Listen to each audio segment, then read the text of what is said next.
The Ministry of Basic Education is launching a transformative campaign to expand access to quality early childhood development, ECD, in South Africa. Well, the aim is to register 10,000 ECD centres this year. The Minister, Siviwe Gwarube, is collaborating with the private sector and civil society to ensure every child up to the age of 5 benefits from early education. Minister Gwarube joins us now in studio to discuss this campaign. Minister, thank you for joining us. Thank you so much. Thank you for having me. Well, how many children in the country at the moment don't have access to early childhood development? So the department launched a census a couple of years ago that found that we have about 7 million children between the ages of 0 to 5. And a significant amount of them are not, and when I say a significant amount, I mean majority of them are not in any kind of early child development center or any early child learning. And now, I mean, this is obviously a historical thing in the sense that in many communities, if the parents work, they will likely leave the child at a daycare center somewhere in the community. But if there's somebody at home, generally children will stay at home.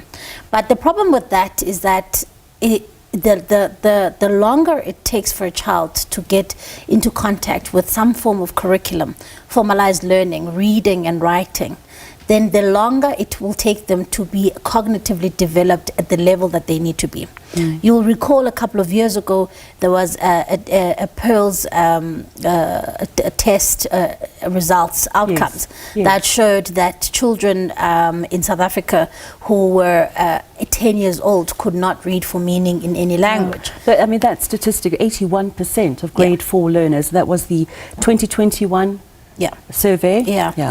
And the crisis there is that it's because essentially children are not in any kind of early child learning programs soon enough. And in many developed countries, the education system starts from 0 to 18, at least the basic education system. So literally from the time the child is born, the first 1,000 days is spent in some kind of early learning environment. The next 1,000 days, which is up until 4 years old, is spent in a kind of learning environment that has a curriculum, that has a qualified practitioner, that has a structured learning program. And so this is what we are saying. We're saying we've now taken the function over from DSD. It now sits within the Department of Basic Education, and we want to be able to roll out this ECD access from 0 to 4, so that by the time children get to 5 and 6 years old, they're able to meet their cognitive development needs, and also by the time they get to grade R, they're able to read already and able to read and write. And by the time they take that international test when they're turning 10, they're able to read and write for meaning. And that for me is actually where the crux of, or the crisis of our education system is. It is not whether or not we get 84% of our matric pass rate. It is whether or not we are getting the developmental early learning foundations right. And if we obsess about that, matric results take care of themselves. I think you're right there, I really do. But now 10,000 ECD centres, is that ambitious? Is it realistic? I think it's absolutely ambitious, and I think it's absolutely realistic at the same time. I definitely think that look, the reality is that we are working against the clock here. Already South Africa's children, we stand a very big chance, and this is for me my fear. We stand a chance of leaving millions of particularly poor black children behind of opportunity. If we don't get this right. So we are working behind the clock, and so we have to really chase this target hard. So why do we need to register ECD centers? And I want to encourage people who run, because ECD centers are often micro businesses that are run predominantly by black women in communities, very informal. And what we want to say is we want to get this into the fold of the Department of Education. We want to formalize it.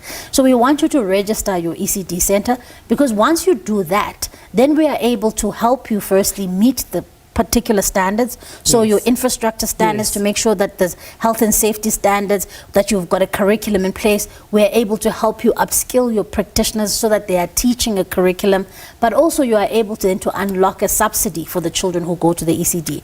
So we are moving at pace to say we're going to be rolling out public campaigns to say to people, come and register so that we can help you comply with the standard that we need. I actually think I had this the wrong way around. I think you've explained it to me. Let me just be clear, just sort this out in my mind.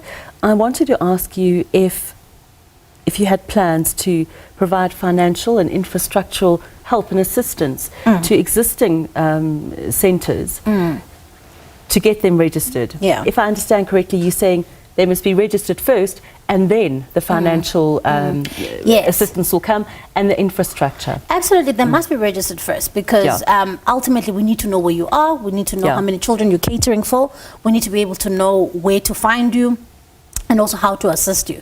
So that's what we're saying. We're saying register your ECD. We will help you comply to get to a gold standard. A gold standard is when you are able to actually get a subsidy from government. Right. Because remember, at the end of the day, we can't change and turn ECD centers into mini schools. These are already established sectors that the NGO sector has been running with for many, many years. But what we want to say is we want to inject now an educational lens in the offering of an ECD.